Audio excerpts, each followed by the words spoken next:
don't just bake a plain fat old turkey this Thanksgiving. You should put it in brine because that makes them really good. And of course your turkeys are better if you raise them yourself, which I obviously didn't raise this myself because I don't own Butterball. But we're going to get started on the brine. You need some water. We need to heat it up to boiling. Just take your quart of water, put it on the stove, and bring it to a boil. While that water's coming to a boil, I'm going to undress the turkey so we can put it in its bath. It needs to be in there for 2 days, 48 hours. That's what I mean by 2 days. This thing is leaking and making a whopping mess. This is also part of the reason why I like raising my own turkeys. I'm going to put it into this bucket so it can't leak all over with its mess. We used to raise our own turkeys when I was a little girl, and they loved scrambled eggs. So one Sunday morning we had scrambled eggs and coffee soup for breakfast, and we had some of our scrambled eggs left. So I was supposed to take them out and feed them to the turkeys. I had them on a platter, and when I came in with the empty platter, my dad was standing right inside the door to scare me, and when I came in, he was just like, boom!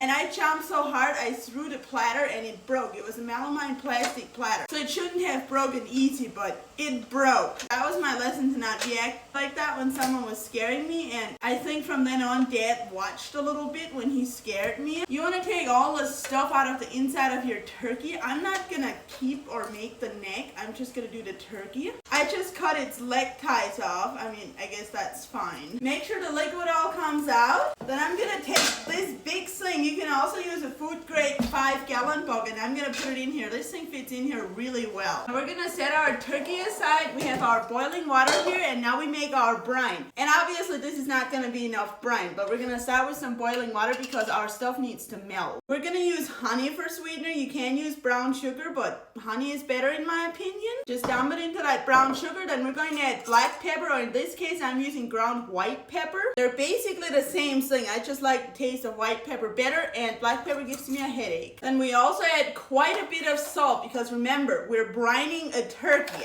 We have some minced garlic, and of course fresh would be better, but sometimes people like to take shortcuts, so store-bought works perfectly fine. And last but far from least, we have Worcestershire sauce. You can add other seasonings, but you don't have to. It might make it more flavorful. I'm not going to add more seasonings. Just whisk all of that stuff in there until the salt is dissolved. And yes, I'm using a rate of whisk because I love it. If you get a Butterball turkey, it'll come with nicely plastic wrapped instructions. I would recommend keeping these for baking it because in here it tells you perfectly how long you need to bake it. And it makes it a lot easier to get your turkey just right. Our salt is all dissolved now. No, we're not just going to pour that hot salt water over our turkey. You need to transfer it to at least a 2-gallon container. I would recommend at least 2.5 gallons, and we're going to add a lot more water. The water you're supposed to be adding to that hot water needs to be cold because we don't want to brine our turkey with hot water. Once you've got all of your water added, just whisk it together a little bit, and now your brine is done. Take your turkey in your 5-gallon bucket or whatever other container you're using.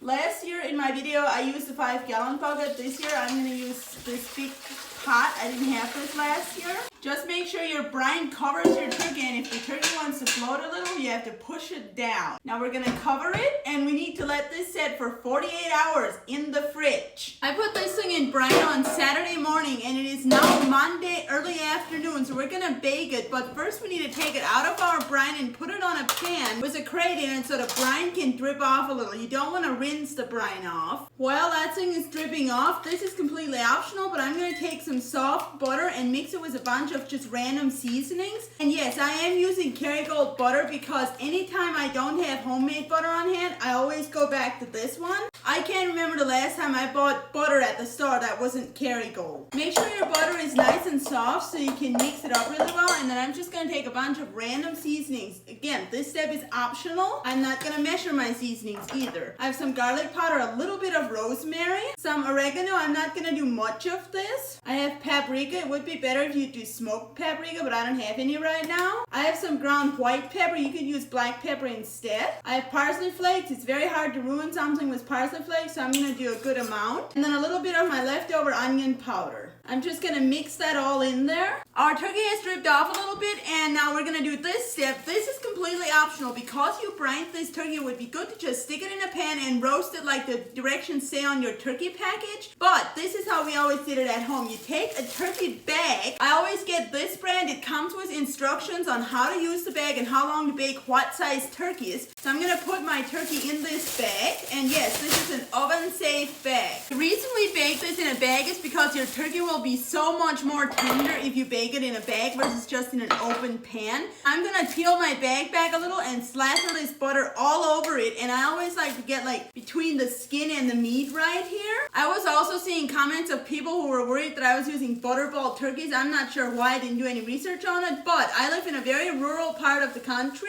If I wanted to drive anywhere that didn't have only butterball turkeys, I would have to drive at least 45 minutes, and I don't know the difference between brands, so I decided to go with Butterball. Once you have your butter slathered on, and it's not fancy because that butter will melt down and just go over the sides of the turkey, so it doesn't have to be fancy. We're gonna tie this shut, and it comes with its own ties that are also oven safe. I have this big roasting pan that I'm gonna set mine in. Just take the end of the bag and tuck it under the turkey. Now you see how it tense? That can't be because the bag could burst. So we're gonna take a scissors and just cut 1/2 inch slits, like half a dozen or so. Now this thing is ready to go in the oven, and because it's in a bag and it's like a 12 to 14 pound turkey, it won't take much more than 2 hours to cook this. So I'm gonna roast it and then we'll be back. I just pulled our beautifully roasted turkey out of the oven, and this thing needs to rest for at least 15 minutes before you open the bag and take it out of the bag so the juices can infuse into the turkey and not just drain out. This thing has been resting for about 15 minutes now, so I'm gonna take it out of this bag, and I'm just gonna try and cut the top of the bag open and lift it out so I don't have to dump all the juice out that's in there. This is also gonna be pretty hot still. That thing was really hot to just get out, so I put on these tough rubber gloves and just lifted it out and put it on there. And now there's a lot of turkey broth in the bottom of this roaster. Tomorrow I'm going to show you guys what to do with this because it is liquid gold. As you can see, this turkey is nicely roasted. The legs are bare because I don't know, is it over roasted a little bit or is that just fine? I think it's just going to be fine. I'm just going to cut in here. My favorite part of a turkey is the legs. I am going to do my best to try and have a homegrown turkey next year. This thing is falling off the bone tender. This is what the drumstick looks like. Let's take a bite and see if it's good.